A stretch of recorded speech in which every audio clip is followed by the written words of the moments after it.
Nous avons le grand plaisir d'accueillir Jorge Marasic. Bonjour. Bonjour. Donc Jorge Marasic, c'est un historien chilien, arrivé en Belgique dans les années 70, donc réfugié politique, et il vit encore en Belgique aujourd'hui. Donc tu es professeur d'histoire de profession, donc, et tu es en train de finir une histoire de l'unité populaire. Donc l'unité populaire, c'est la coalition de gouvernement de Salvador Allende au Chili dans les années 70, de 1970 à 1973. Pourquoi on voulait parler de l'unité populaire? Donc, on va bientôt commémorer le 11 septembre prochain, les 50 ans du coup d'État contre cette unité populaire. Et il nous semble très important de commémorer cet événement pour trois raisons. La première, c'est que l'unité populaire, c'est vraiment une des expériences les plus remarquables de socialisme démocratique, donc de socialisme réel arrivé par la voie des urnes. La deuxième, c'est que le coup d'État en lui-même a ouvert la voie à presque 20 ans de dictature militaire très sanglante d'Augusto Pinochet, donc qui reste dans l'inconscient collectif même en Belgique parmi les grands dictateurs du XXe siècle, hein, avec Hitler, Mussolini, un des grands représentants de l'extrême droite historique. Et la troisième raison, c'est que Augusto Pinochet, dans cette dictature militaire, a décidé de mettre en place une des toutes premières expériences néolibérales. Donc en fait, pour mettre en place un gouvernement, il a fait appel à des économistes qui ont été formés à l'école de Chicago, de Milton Friedman, on les appelle les Chicago Boys.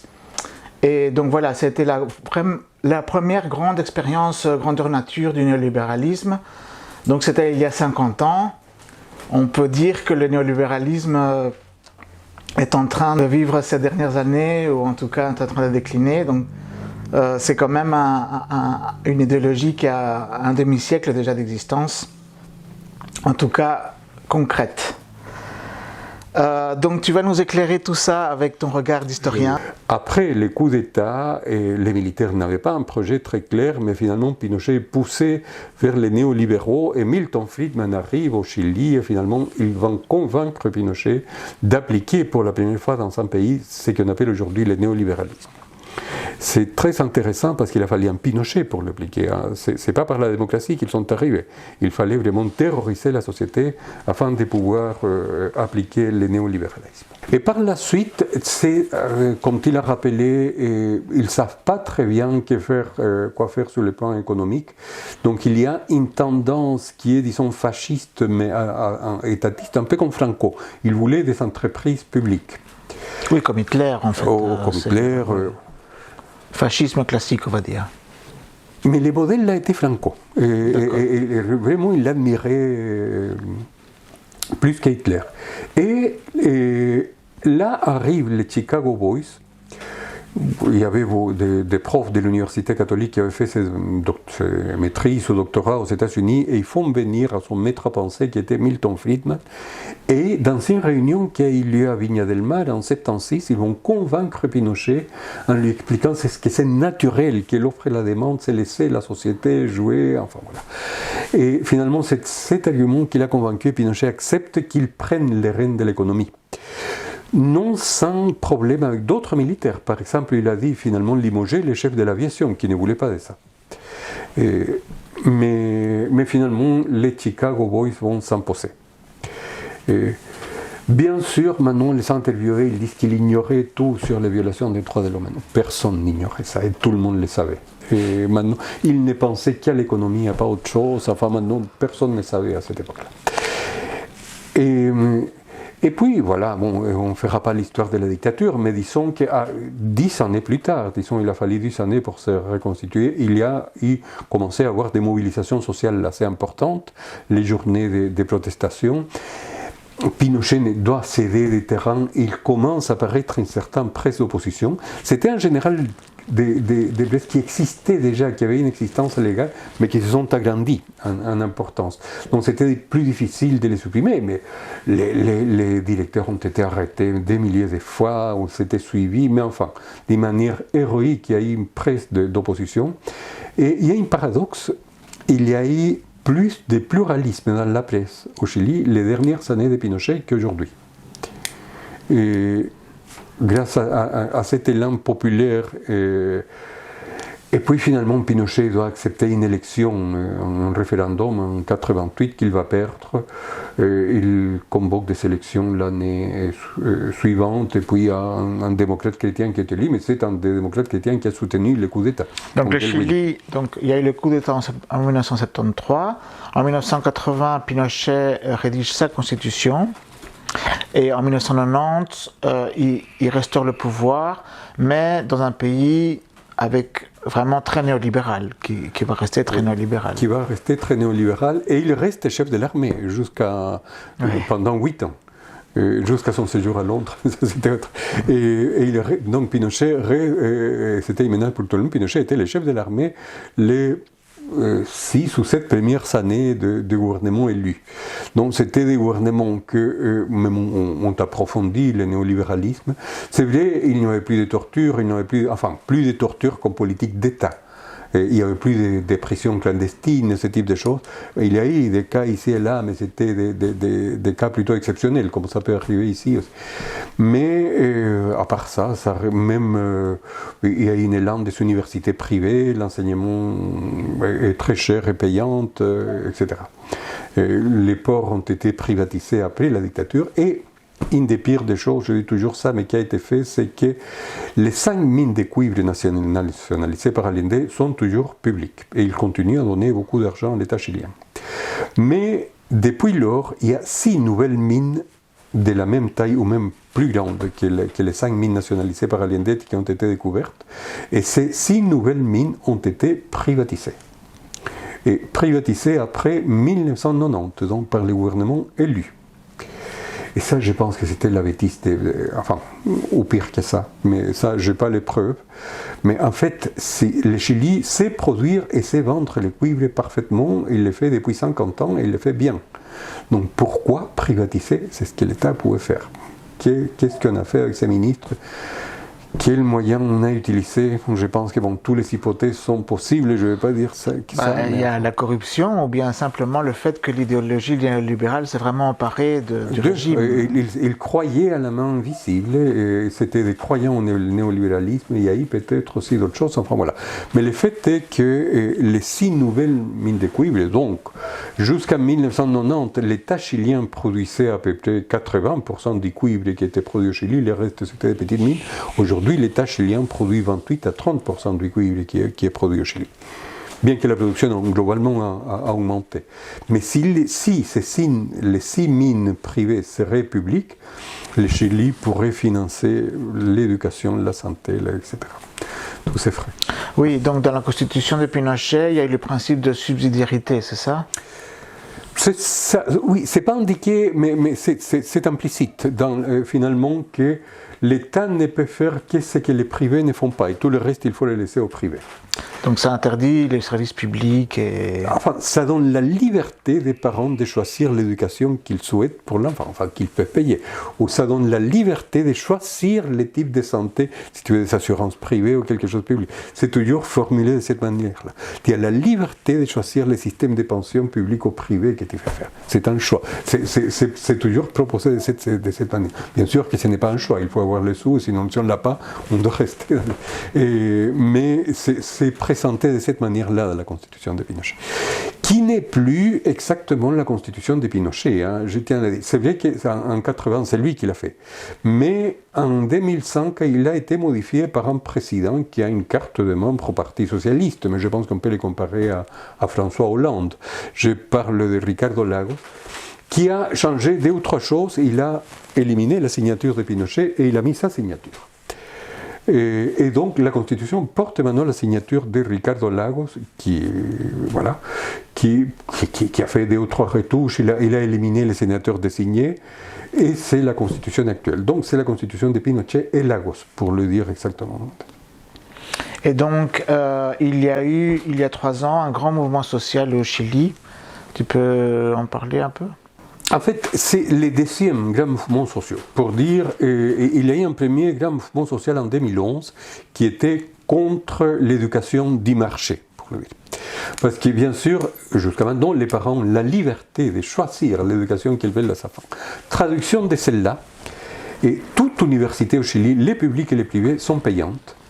Et quand je dis payante, c'est par exemple faire le journalisme, c'est 4 000 € l'année. Faire la médecine, c'est 6 à 7 000 € l'année. Et bien sûr, l'immense majorité des familles chiliennes ne disposent pas de cette somme d'argent. Mais il n'y a pas de problème, ils ont la liberté de contracter un prêt avec aval de l'État pour financer l'éducation, ou l'enfant lui-même, il peut s'endetter. Donc la plupart des étudiants chiliens, en fait, ils sortent de l'université endettés et c'est des dettes de l'ordre de 20 25 000 €, donc les prêts qu'ils ont contractés pour financer ces études. Et donc, il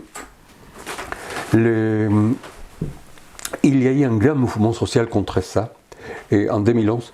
Et un peu par hasard, j'étais là, j'étais prof invité à l'Université de Chili, donc j'ai participé dans les manifs, et c'est important parce qu'avec un soutien social énorme, même des gens très conservateurs et des droites qui avaient soutenu Pinochet disaient « mais quand même les universités sont trop chères ».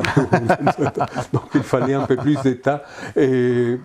Parce que dans un couple, même des secteurs moyens, en général, un travaille pour la maison et l'autre travaille pour payer un peu l'éducation des enfants. Et donc, ça devient un poste majeur, donc un enseignement un peu plus... Et ça, des universités, mais c'est un peu la même chose, l'éducation fondamentale et l'éducation secondaire, c'est aussi les bonnes écoles sont payantes et très chères. Et donc là, les grands slogans, c'était une éducation publique, gratuite et de qualité. Et un des leaders de ces mouvements était l'actuel président de la République, Gabriel Boric, avec d'autres. Et là, c'était des manifestations énormes avec un grand soutien, un mouvement qui s'est soutenu. Mais finalement, la seule chose qu'ils ont obtenu, le système n'a pas changé, c'est d'augmenter un peu les bourses. Il y a des étudiants les plus pauvres, on des bourses, mais on ne change pas le système d'universités privées payantes. C'est vrai qu'il y a un système d'accréditation des universités pour contrôler un peu la qualité, mais tout le monde sait, c'est l'évite. Au Chili, il y a maintenant une 60aine d'universités. Et tout le monde sait qu'ils sont les bons et les mauvais, et si on sort des mauvaises universités, on n'aura pas de travail. Et c'est qui est vicieux parce qu'il y a des gens, et en général des gens modestes, qui se sont endettés, ont payé, et puis... Et donc c'est les pièges de ces universités privées. Oui, donc dans le CV, c'est pas ton diplôme ou quoi, c'est dans quelle école primaire tu as été, dans quelle école secondaire tu as été, et dans quelle école supérieure tu es sorti, et tout le monde sait quelles sont les bonnes et quelles sont les moins bonnes. Alors, ensuite, je viens à ta question, c'est vrai qu'après ça, en 2019, il y a un gouvernement de droite et ça commence avec une augmentation du prix du billet du métro. Et une augmentation de plus, et c'est les étudiants qui commencent encore une fois, ils passent en payer, c'est les lycéens, donc ils sortent le tourniquet du métro. Et ensuite, il y a une manifestation monstre. Santiago, aujourd'hui, c'est une ville d'à peu près 6 à 7 millions d'habitants. Mais il y a eu à Santiago une manifestation d'1,2 million personnes. C'était du jamais vu. Et autant dans les autres villes du pays. Mais avec toutes sortes de revendications. Donc ce n'est pas un mouvement unifié, il n'y a pas une convocation unifiée, il n'y a pas un parti politique qui les convoque exactement. Et là, il y a des parallèles avec les Gilets jaunes. Je dirais les principaux composants étaient le féminisme. Il y avait beaucoup de revendications féministes. Ensuite, les drapeaux des peuples originaires, les Mapuches au Chili, qui sont une nationalité opprimée, disons-le de cette manière-là, et qui a été victime de racisme pendant longtemps, qui existe au sud du Chili. Mais aussi... C'est environ 15% de la population, les Indiens. À peu près, oui. Un mouvement contre le système de pensions privées, qui a commencé à donner ces pensions, les gens qui ont cotisé tout le temps, ils ont des pensions extrêmement mauvaises. Parce que c'est un système comme un compte épargne qui réunit un capital et puis une fois qu'on arrive à la pension, il organise... Oui, c'est la retraite par capitalisation, comme on l'appelle. Ouais. Mais même si on a bien cotisé, les retraites sont très mauvaises, point de vue. Et le Chili, c'est un des pays où on travaille le plus longtemps, je crois. dans le monde? Écoute, disons mes collègues, profs d'UNIF, j'ai beaucoup de gens en 70, 75 qui continuent à travailler parce qu'ils disent avec ma pension privée je ne peux pas. Et donc beaucoup de gens sont pratiquement forcés à continuer à travailler parce qu'on a des prêts, parce que voilà. Ça c'est aussi un composant important de la manifestation, revenir à un système par répartition et finir avec les systèmes par capitalisation, disons. Ensuite, je dirais un système sur les questions de santé. 80% des Chiliens sont dans les systèmes de santé publics, mais qui couvrent peu de choses, et 20% sont dans les assurances privées. Selon la Constitution, qui ont la liberté de s'associer, de contracter une assurance privée. Mais entre parenthèses, aujourd'hui, ces assurances privées sont en faillite et ils veulent une intervention de l'État pour les sauver. Mais bref, ces systèmes aussi ne tiennent plus, autant que tout le monde cotise dans la même caisse. Je dirais, c'était en gros et puis, on montait un peu les salaires minimaux, parce que les prix des Chili, souvent, sont un peu comme ici. Mais le salaire minimal est actuellement de quelque chose comme 350 €. On ne peut pas vivre avec ça. Et donc il faut se mettre à des, il faut s'endetter. Et beaucoup de gens gagnent dans les 500, 600 €. Ils sont dans cette tranche-là. Et puis on va très haut vers même les parlementaires chiliens sont mieux payés qu'ici, et les cadres sociétés sont aussi mieux payés qu'ici, donc l'écart est très grand. Mais la médiane, si vous voulez, se trouve dans les 600, 700 €, et c'est très difficile de vivre avec ça. Donc les gens veulent aussi une augmentation des salaires. Oui, mais il y a une donnée qui m'a vraiment interpellé.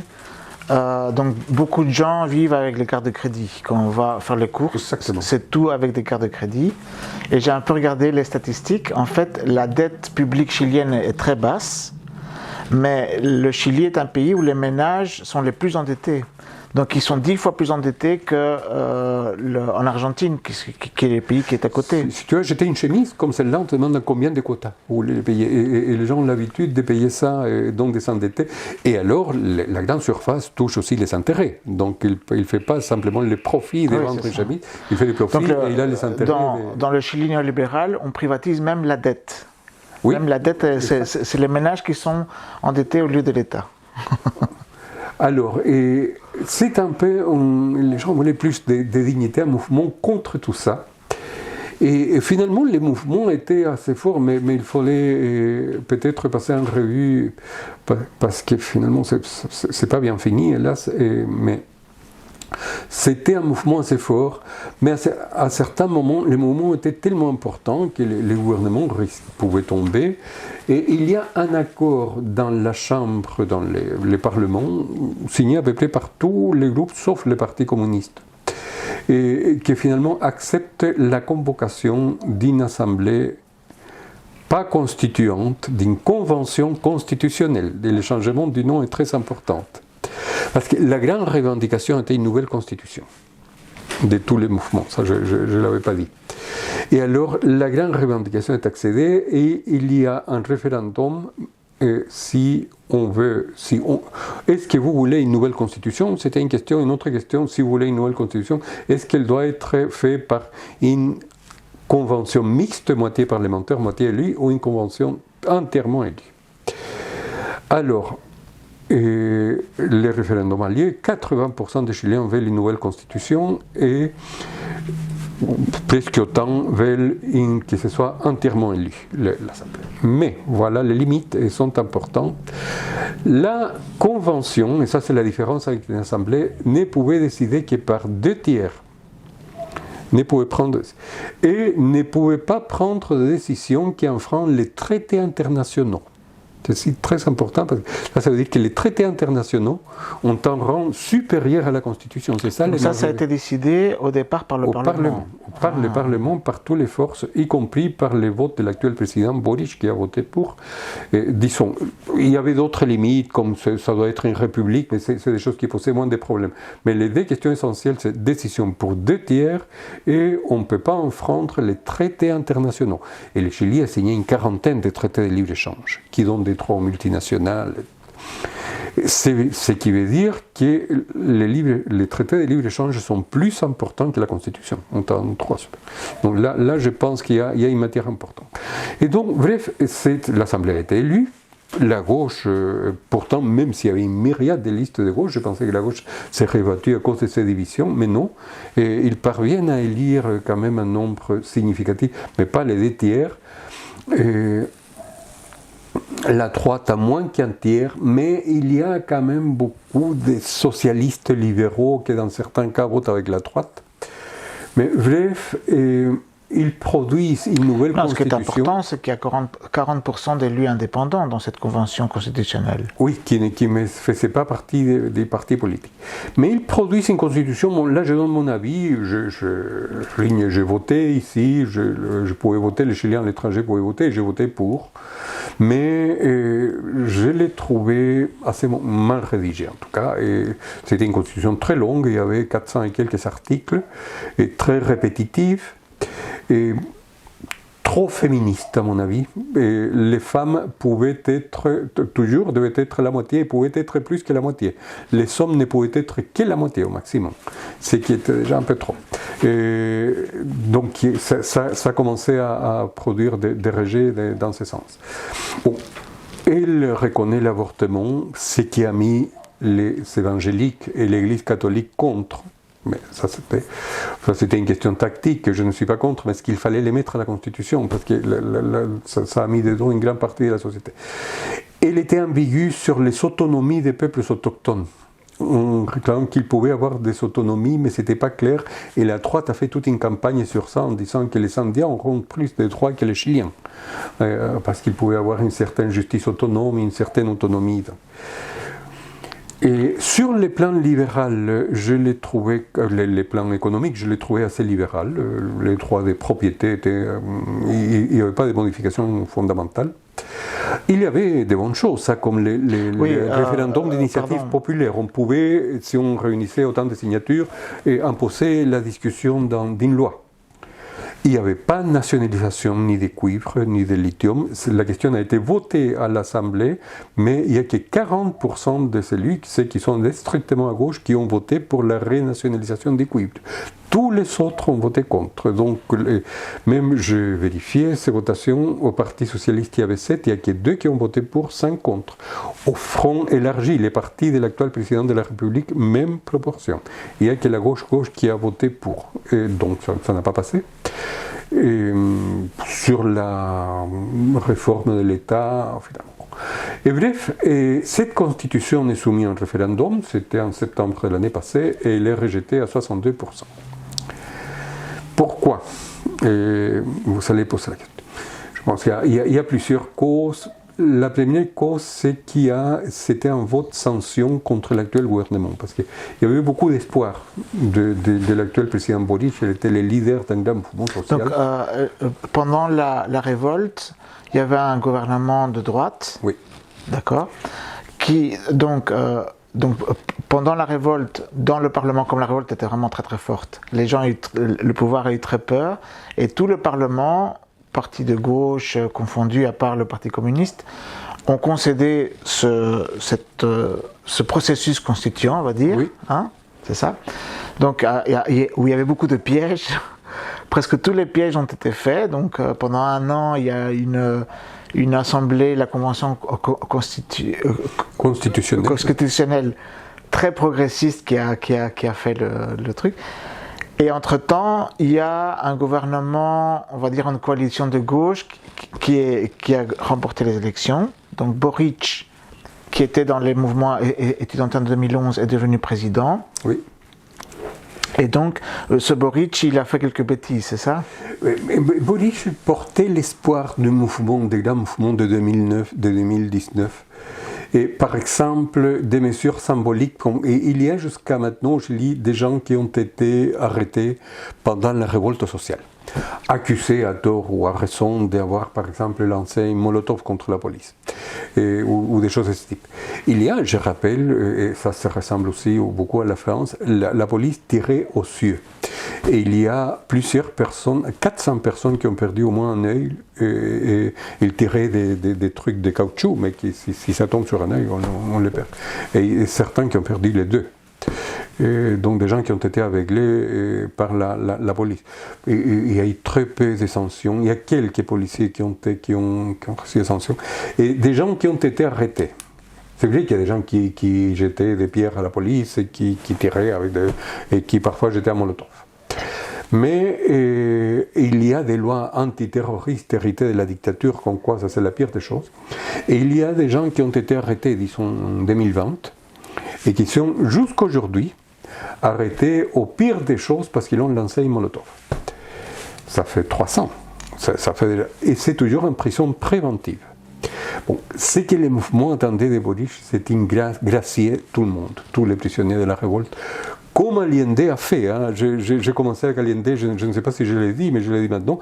Allende, dès qu'il est arrivé la semaine suivante, a gracié tous les gens qui ont été poursuivis parce qu'il avait braqué des banques par des motifs politiques ou parce qu'il avait participé à l'entraînement militaire. Et tous les militants de gauche qui étaient poursuivis ont été graciés tout de suite. Et Boric n'a fait rien de pareil. Oui, il a gracié à un certain moment 10, la droite a fait un scandale, il n'a pas osé continuer. Donc Boric a été élu il y a un an, c'est ça plus ou moins, non? Oui, il y a un an, et les gens attendaient une grâce à tous les prisonniers de la révolte, et certains sont toujours en prison, et non. Et voilà, bon, première chose qu'on s'y attendait. Je m'attendais d'autres choses. Je suis la question médiatique, par exemple, il y a les principaux journaux chiliens de gauche à l'époque d'Allende qui s'appelait El Clarín, a été confisqué par les militaires, mais son propriétaire était un Espagnol exilé au Chili depuis la guerre civile espagnole. Víctor Pey s'appelait-il. C'était un ami, il est mort en 2008 à 100 et 300. Et Víctor Pey était le propriétaire de ce journal. Et il a entamé des procédures en justice pour être indemnisé. Mais il a dit, l'argent c'est pas pour moi, c'est pour refaire un média progressiste. Et il en faut en Chili parce qu'il n'y a que des médias conservateurs. Eh bien, Boric en étant député, avant d'être député... Oui, tu as dit qu'il y a moins de pluralisme maintenant que... Oui. À l'époque de Pinochet. Oui, et voilà une manière de le faire. Boric a fait un beau discours en disant qu'il fallait indemniser Víctor Pey, qui a légué ses actions, les actions du journal à la Fondation Salvador Allende d'Espagne. C'est là les sous. Il y a toujours le projet de faire un grand journal, un média progressiste. Et aujourd'hui, en tant que président, il ne veut pas entendre parler de ces dossiers-là, il n'ose pas, et il faut simplement signer le chèque. Le Chili a été condamné, et il faut simplement que le Chili accepte, disons, exécute la condamnation d'un tribunal espagnol. C'est 540 millions de dollars. Avec ça, il y a moyen de faire un bon journal. Et il ne veut pas. Et donc, et la liste est longue. Hein, disons, il y a une grande déception de ce qui... En politique internationale, par exemple, les gouvernements d'Amérique latine, le Brésil, la Colombie, le Mexique, la Bolivie, sont maintenant pour des négociations de paix entre la Russie et l'Ukraine sans prendre parti dans les conflits. Alors qu'ici, dans la réunion qu'il y a eu il y a peu de temps à Bruxelles, entre l'Union européenne et la CEPAL, Boric voulait une condamnation de la Russie. Il n'est pas tout à fait aligné avec les États-Unis, mais un peu plus que les autres, en disant. Et il n'a pas, et dans 2 ou 3 forums internationaux, il y a eu des discussions avec Lula sur ces sujets-là, des discussions publiques d'ailleurs, qui sont sur Internet. Donc, en politique internationale non plus. Et alors, il y a une grosse déception. Et je dirais, pourquoi, je ne sais pas, il faut voir les portraits psychologiques des personnages, mais ça sont les faits. Donc je pense que les votes contre la Constitution, comme la Constitution était associée à ce nouveau gouvernement, c'était une manière de voter contre le gouvernement. Et puis je pense que la droite a fait une très bonne campagne, ce qu'on appelle la campagne de la terreur. Par exemple, il y a eu une signature, pas avec mon argent. Les gens qui avaient cotisé au système de pension privé disaient qu'ils n'acceptaient pas que leur argent soit utilisé pour un système public parce que je veux que mon argent soit héritable. Et là, la droite a fait une belle campagne dans ce sens. Ou en disant que des choses qui étaient fausses, hein, qu'il allait exproprier les habitats des pauvres qui n'étaient plus héritables. Voilà. Bon, il y a une campagne de dénigrement. La peur du communisme, ça marche toujours. Oui, sauf que maintenant c'était plus Cuba, on serait comme le Venezuela, c'était avec ces constitutions on deviendrait comme le Venezuela, une campagne de ce type. Mais voilà, et donc, bon, je pense qu'il y a eu ça, il y a eu les votes des évangéliques, il y a eu la déception et les erreurs du projet, parce que la constitution, j'insiste, quand je l'ai lu, en étant prof et l'habitude de corriger, j'avais envie de commencer et, par exemple, il y avait 4 adjectifs dans chaque fois. Une constitution, c'est un texte juridique qu'on évoque. Et ça implique un mandat juridique. On ne peut pas disperser des adjectifs un peu partout. Donc, parfois, c'était un manifeste, quoi, plus qu'une constitution. Donc, il y avait des problèmes structurels. Hein, et ils ont reconnu ça, et puis ils ont dit oui, mais il faut l'approuver pour l'arranger par la suite. Mais avec la reconnaissance que les projets n'étaient pas très bons. Enfin voilà, et les gens ont corrigé. Et maintenant, il y a une nouvelle assemblée qui a été élue avec beaucoup de votes. Les courants progressistes se sont divisés entre ceux qui ont voté par les gens de gauche en disant qu'on peut toujours faire quelque chose, et ceux qui sont allés voter mais qui se sont abstenus, ou sont votés nuls, pardon. Pas obtenus, qui l'ont fait, voilà, et qui ont voté nul. Il y a eu 2,1 millions votes nuls, alors que d'habitude il y a une centaine de milliers, maintenant il y a eu plus que 2 millions. Et donc maintenant la droite est majoritaire, maintenant ça s'appelle Conseil constitutionnel, les trucs qui est en train de faire. Mais la constitution actuelle, d'abord le Parlement a mis 12 conditions. Et il faut 2 chambres, il ne peut pas avoir un seul sol. Le Chili est un État unitaire, il ne peut pas être fédéral, il ne peut pas y avoir des autonomies pour les peuples autonomes. Les banques centrales doivent être autonomes. Oui, parce que dans la constitution précédente, on définissait le Chili comme un État plurinational. Oui, plus maintenant. Maintenant, c'est interdit. Voilà. Et par les parlements. Et la régionalisation était très importante, était au cœur du projet. Voilà. Et maintenant, il faut 4 États des sièges, États des États de ce type.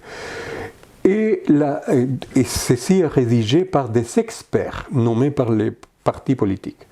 Et cet expert soumet les textes à 50 personnes qui ont été élues, mais qui ne peuvent que les retoucher.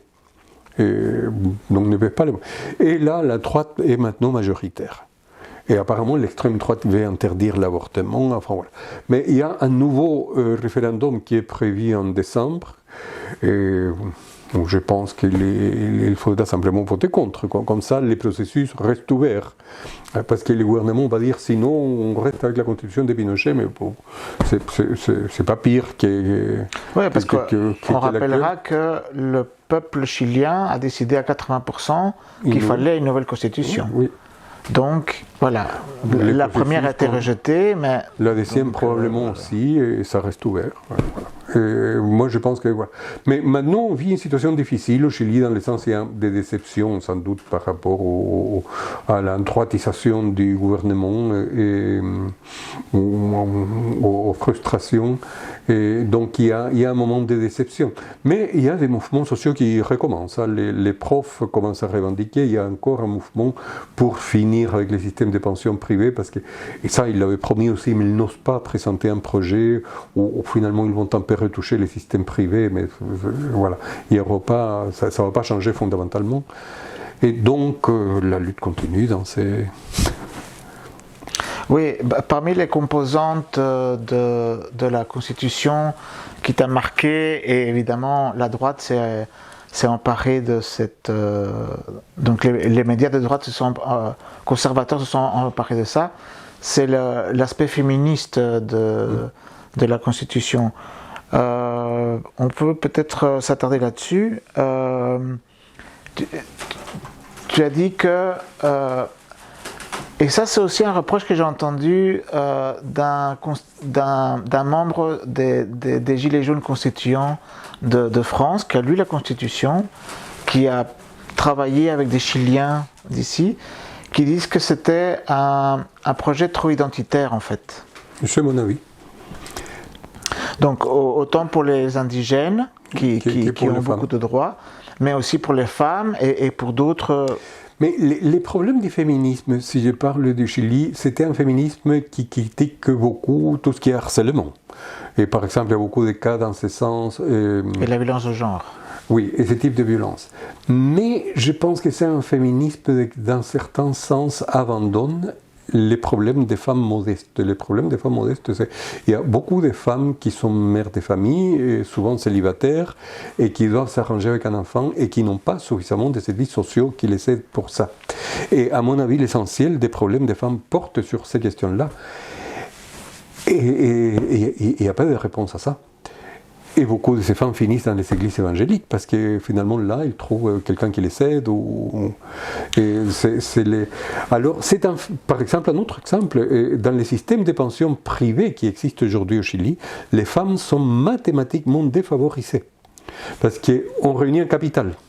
Et à l'âge de la pension, ce capital est divisé par l'espérance de vie. Et l'espérance de vie des femmes est plus longue que celle des hommes, donc les femmes ont moins par mois parce qu'elles sont des femmes. Et je ne vois pas les féministes manifester contre ça. Ou en tout cas très peu. Oui, enfin, quelque part. Et ça, donc oui, contre la violence des genres, voilà, contre l'harcèlement, ce type de choses.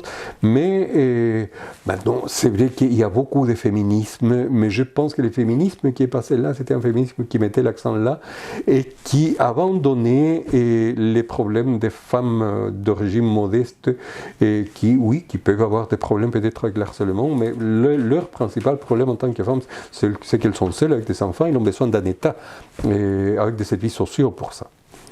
Donc merci Jorge, on a déjà beaucoup parlé déjà.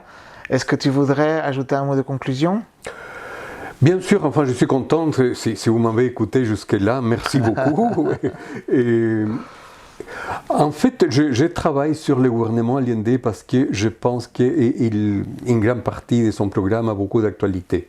Et j'ai fini sur sa conclusion. C'était un gouvernement qui voulait des services sociaux, ce qu'à l'époque on appelait le socialisme. En fait, c'est le protagonisme d'un peuple qui pouvait exercer son gouvernement, mais qui avait des droits sociaux comme les droits à l'éducation, à la santé, à la pension, à la culture, à une habitation digne.